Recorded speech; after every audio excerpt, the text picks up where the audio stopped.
Nah teman-teman, pada ke-6 ini atau episode pada kali ini kita mengambil tema tentang mahasiswa berprestasi. Tentu kita sebagai mahasiswa itu masih merasa bisa melakukan apa saja yang kita inginkan gitu kan. Tapi dengan kelebihan-kelebihan tersebut teman-teman harus bisa memanfaatkannya dengan kegiatan-kegiatan yang positif. Nah, salah satunya itu menjadi mahasiswa yang berprestasi.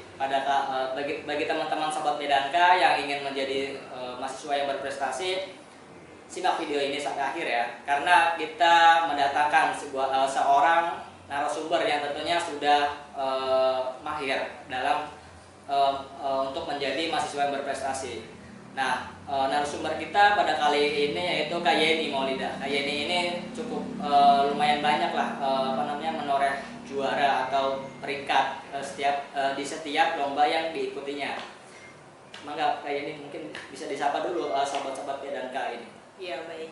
Nah, sebelumnya terima kasih saya ucapkan kepada Kak Malik karena atas kesempatan yang telah diberikan kepada saya untuk mengisi acara podcast penalaran dan keilmuan pada sore hari ini. Sebelumnya saya ingin menyapa dulu nih teman-teman sekalian. Halo Sobat Keilmuan. Perkenalkan, saya Yeni Maulida dari Program Studi Pendidikan Bahasa dan Sastra Indonesia, Fakultas Pendidikan dan Sains Universitas Swadaya Gunung Jati. Nah, mungkin teman-teman di sini saya ingin sedikit banyaknya sharing-sharing aja terkait bagaimana sih pengalaman dan apa saja yang sudah saya dapatkan, yang sudah saya rasakan selama menjadi seorang mahasiswa berprestasi. Termasuk saya juga akan memberikan tips dan trik bagaimana sih cara kita untuk bisa menjadi seorang mahasiswa yang berprestasi. Nah, ini kayak ini sebelum masuk ke tips and tricks, saya mau nanya dulu, awal mula kayak ini mengikuti lomba tuh seperti apa ya awal mulanya? Awal mulanya, jadi pada saat itu tuh saya mulai terinspirasi dan termotivasi ingin mengikuti suatu kegiatan perlombaan pada saat kelas 5 SD. Karena sebetulnya pada saat itu tuh saya sempat mendapat hinaan dan cemoohan dari teman-teman, dari orang-orang sekitar, dan bahkan seringkali juga saya dimarahi oleh orang tua saya karena dianggap sebagai anak yang bodoh. Jadi pada saat SD itu memang saya anaknya lebih suka main gitu dan nggak begitu suka belajar, karena belajar bagi saya itu merupakan suatu hal yang membosankan. Nah, alhasil nilai akademik saya pada saat itu tuh selalu turun gitu, dan bahkan orang tua saya pun seringkali memarahi saya gitu. Dan kadang sampai dibanding-bandingkan gitu istilahnya dengan anak tetangga dan saudara gitu sih Kak. Nah, sempat dari situ tuh membuat saya down Kak pada saat itu ya, karena selain sering mendapatkan cemoohan dari orang, dari teman-teman, dari orang tua juga yang sering kena marah, saya tuh sempat down pada saat itu. Cuman entah kenapa pada saat saya kelas 5 SD saya tuh seperti mendapatkan suatu hikmah gitu Kak. Mendapatkan suatu anugerah yang tiba-tiba saja saya itu terdorong ingin mengikuti suatu kegiatan lomba. Jadi pada saat itu dari cemoohan-cemoohan itu saya terdorong ingin mengikuti suatu lomba karena saya ingin membuktikan pada semua orang bahwa saya itu bisa. Saya itu mampu gitu, nggak sebodoh yang mereka bayangkan gitu. Memang pada saat itu nilai akademik saya itu sangat kurang, sangat menurun sekali. Tapi dari mulai saya mengikuti kegiatan lomba itu, akhirnya saya mulai terdorong, termotivasi untuk mencari jati diri saya yang sesungguhnya, kebiasaan saya itu apa gitu. Nah, jadi pada saat itu tuh ceritanya guru saya, jadi dia tuh menawarkan lomba. Jadi dia memberitahukan kepada anak-anak kelas ini lomba. Pada saat itu kegiatan Festival Lomba Seni Siswa Nasional, itu FLS 2N, diselenggarakan oleh Kemendikbud tingkat kecamatan. Nah, pada saat itu tuh lombanya ada beragam sekali Kak, ada pidato, tari, terus kriya anyam, cerita bergambar, nari, dan lain sebagainya gitu. Nah, cuman pada saat itu saya belum tahu nih Kak minat bakat saya apa. Cuman dari beberapa pilihan itu ada salah satu bidang yang membuat saya itu tertarik, yaitu di pidato. Jadi dari situ saya mencoba mengikuti lomba pidato bahasa Indonesia Kak di FLS 2N tersebut. Nah, singkat cerita akhirnya saya pun mulai bersungguh-sungguh. Saya mulai berlatih sampai dibimbing oleh guru saya itu terkait bagaimana sih cara membaca pidato kayak gitu, sampai saya pun merelakan waktu bermain saya pada saat itu karena saking saya pengen ikut lomba ini. Sekaligus pada saat itu juga saya tuh sangat termotivasi sekali ingin bisa masuk SMP Negeri 1 Sumber Kak pada saat itu. Jadi SMP 1 Sumber itu dikenal sebagai SMP favorit yang ada di Kabupaten Cirebon. Nah, di situ kan saya mikir pasti banyak jebolan anak-anak pinter gitu Iya kan. sih, bener Ya. sih. Kalau misalnya sekolah-sekolah favorit itu pasti banyak orang-orang yang Iya. pintar. Dan pasti tuh susah sekali Kak buat masuk sana gitu. Nah, cuman karena saya sadar dengan kemampuan akademik saya yang nilainya tidak begitu bagus, jadi saya ingin mendorong diri saya dari prestasi ini Kak. Jadi saya tuh termotivasi ingin bisa masuk SMP 1 Sumber itu melalui jalur prestasi. Nah, singkat cerita dari hal tersebut akhirnya saya mulai berlatih pidato, kemudian saya ikut lomba dan alhamdulillahnya di situ saya mendapatkan juara satu lomba pidato bahasa Indonesia. Jadi awalnya tuh sebagai ajang pembuktian diri ke orang tua ya. Iya, pembuktian diri waktu itu. Dan akhirnya sekarang tersampaikan. Dan iya, sekarang sampaikan. Nah, dari situ kemudian yang namanya orang dapat prestasi juara itu kan seneng ya Kak. Pasti gitu. Apalagi itu first impression banget gitu.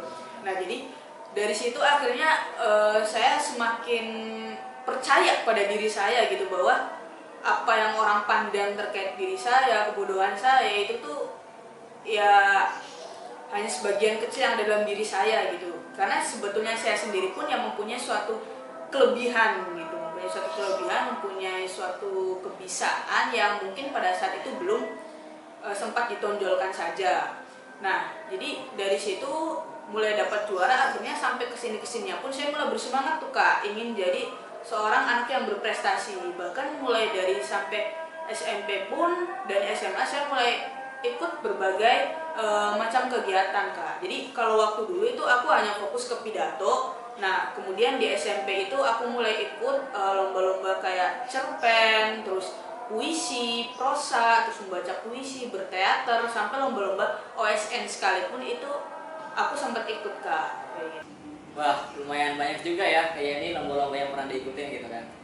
Nah, dari sekian banyak lomba-lomba yang diikutin sama kayak ini nih, salah satu mana sih yang paling berkesan buat kayak ini dari sekian lomba-lomba yang pernah diikutin sama kayak ini? Sebetulnya kalau dibilang lomba-lomba yang paling berkesan itu dari setiap lomba yang saya ikuti hampir semuanya berkesan sih Kak.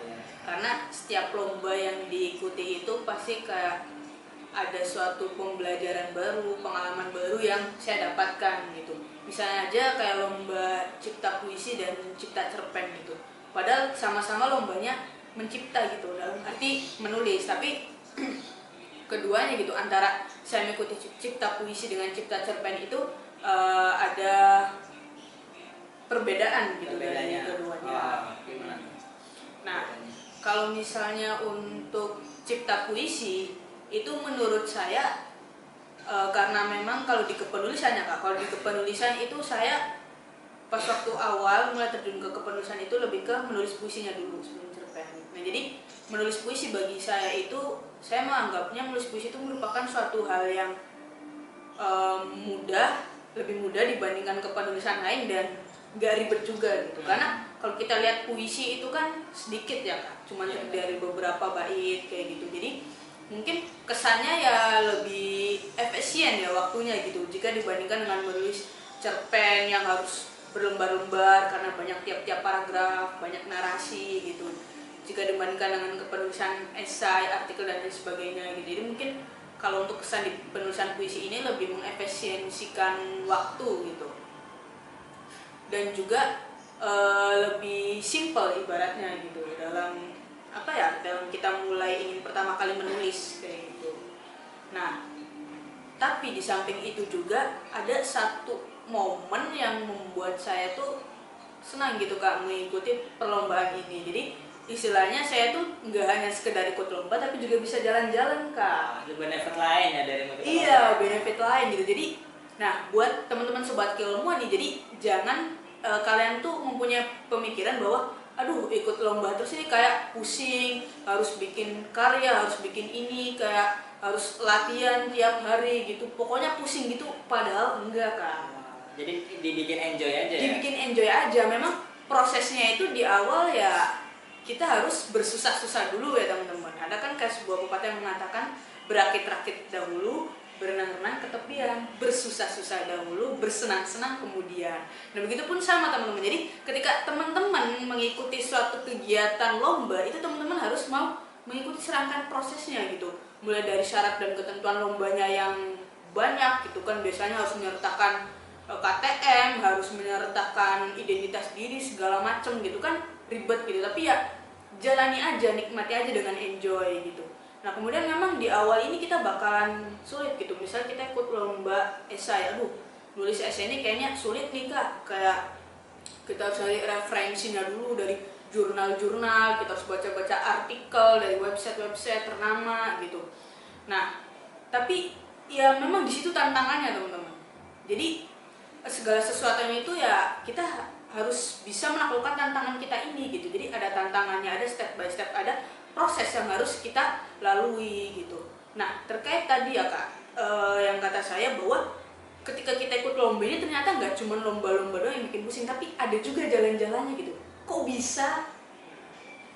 Kenapa bisa? Jadi saya pernah ikut satu kegiatan lomba teman-teman, namanya tuh lomba karya tulis ilmiah.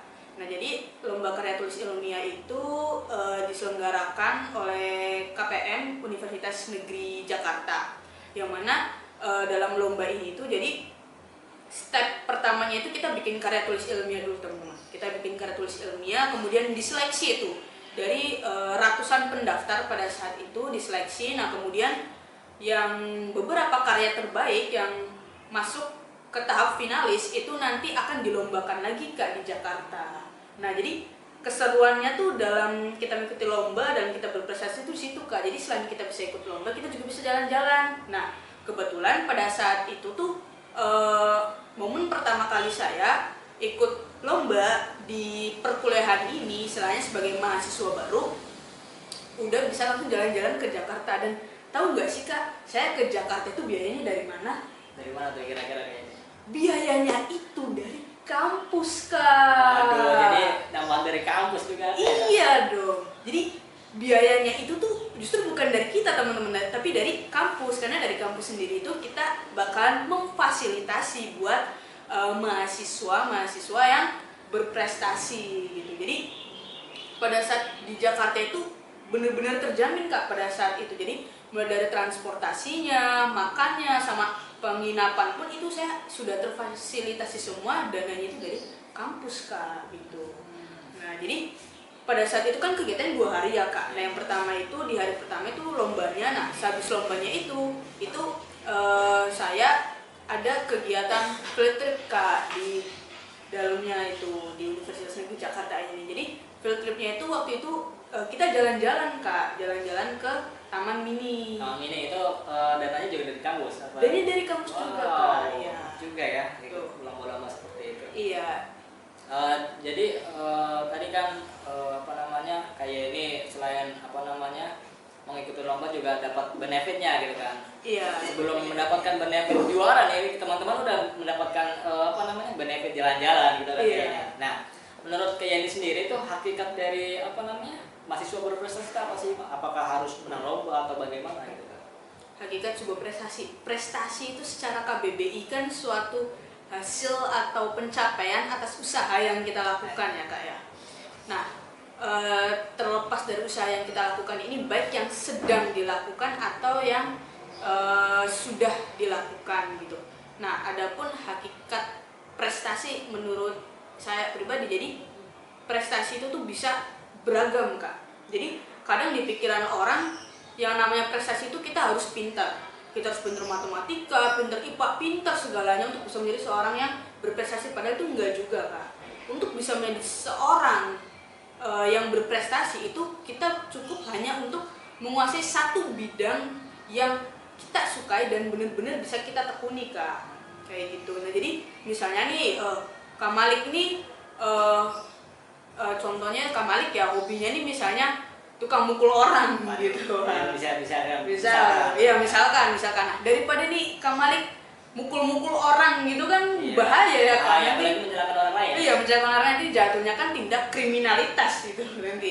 Nah, jadi daripada Kak Malik ini suka mukulin orang, cobalah untuk diarahkan supaya Kak Malik ini bisa bela diri gitu. Oh, jadi dengan adanya hobi itu kita menyalurkan ke kegiatan yang positif. Kegiatan yang positif. Nah, dari kegiatan positif itu nantinya jadi sebuah prestasi, Kak. Kan ada tuh Kak lomba-lomba bela diri semacam kayak karate, silat, itu kan seringkali dilomba-lombakan gitu. Bahkan bisa nanti jadi atlet nasional yang mewakili Indonesia kayak gitu, Kak.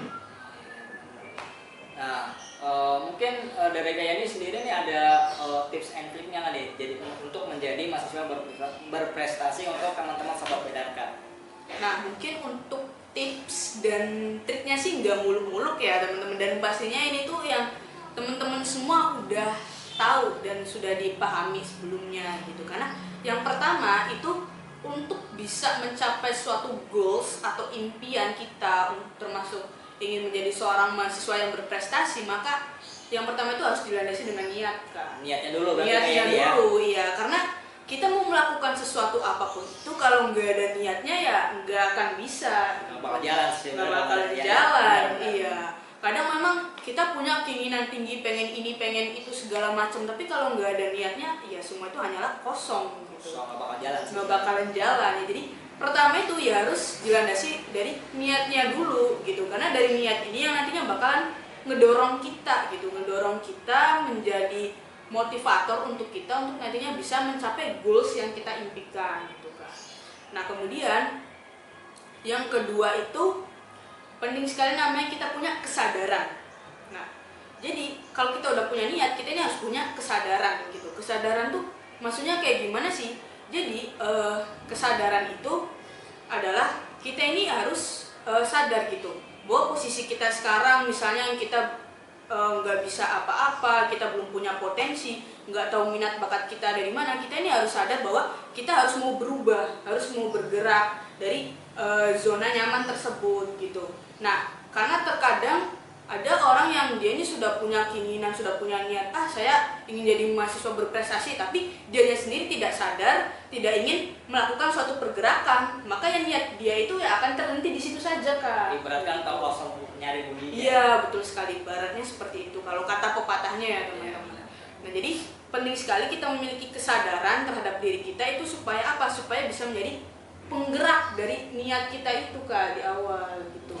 Kita sadar dengan hidup kita yang gini-gini aja, ngelihat kayak pencapaian orang lain tuh kayaknya Ini, banyak ya. banget ya, Kak ya, tapi maksudnya pengen, tapi kitanya sendiri itu nggak sadar gitu sama yang diri kita yang males-malesan ini, yang cuma bisa rebahan gitu kan. Nah kemudian yang ketiga itu harus ada motivator, Kak. Nah motivator ini dari mana sih? Nah motivator ini bisa dari mana aja teman-teman, bisa dari diri kita sendiri, dari teman, ataupun bahkan dari keluarga. Jangan pernah teman-teman tuh berpikir bahwa motivator tuh hanya untuk kita yang punya pacar aja gitu. Iya. Padahal kan Banyak deh sekarang ya remaja yang berpacaran, nah, itu apa namanya mencari-cari motivator segala macam ya. iya, Kak, kadang kala di situ gitu. Anak muda zaman sekarang tuh kayak, duh saya nih nggak bisa ngelakuin apa-apa, saya butuh motivasi, saya butuh motivator, akhirnya berniat untuk mencari seorang pacar gitu. Support system lah ya. Support system lah ya istilahnya. Istilah orang-orang gitu ya. Iya. Ya sebetulnya memang tidak salah sih teman-teman. Saya tidak menyalahkan hal tersebut terkait mau siapapun motivator teman-teman, tapi yang pasti motivator terbaik itu adalah yang datang dari diri kita sendiri, Kak. Seperti itu. Karena apa? Kalau motivator kita adalah orang lain gitu, misalnya kayak pacar kita, lah kalau nanti tiba-tiba sewaktu-waktu putus gitu kan, akhirnya masa kita mau kehilangan motivasi hidup gitu Benar kan? sih, Ya benar kan? banget itu sih. Iya. Ah. Nah, jadi kalau misalnya motivasinya dari diri kita sendiri, ya mau pacar kita ninggalin kita sekalipun, ya kita tetap bisa bertahan gitu kan dengan motivasi hidup kita gitu. Nah, jadi kalau menurut saya teman-teman, motivasi terbaik itu ada di diri kita sendiri gitu, sebagai motivatornya, sebagai penggeraknya gitu. Adapun teman-teman juga bisa menjadikan kayak teman, sahabat, atau orang tua sekalipun sebagai motivator kita untuk bisa mendorong kita agar bisa mencapai goals kita, keinginan kita gitu. Misalnya kayak, oh kita ingat nih sekarang orang tua kita sudah tua gitu kan, sedangkan udah berumur, sedangkan kita belum bisa menghasilkan apa-apa gitu. Nah, jadikan itu motivasi kita untuk kita berubah agar bisa menjadi seorang anak yang lebih baik lagi, yang bisa membanggakan kedua orang tuanya gitu sih. Jadi 3 tips nih ya dari kayak ini. Pertama niat. Yang pertama itu niat, yang kedua itu kesadaran diri, dan yang ketiga itu adalah motivator. Nah, tadi kan ada 3 tips nih ya dari kayak ini untuk menjadi mahasiswa yang berprestasi gitu kan. Nah, kira-kira nih sebelum ke bagian penutup, ada nggak sih closing statement dari kayak ini untuk sobat PDANK? Oke.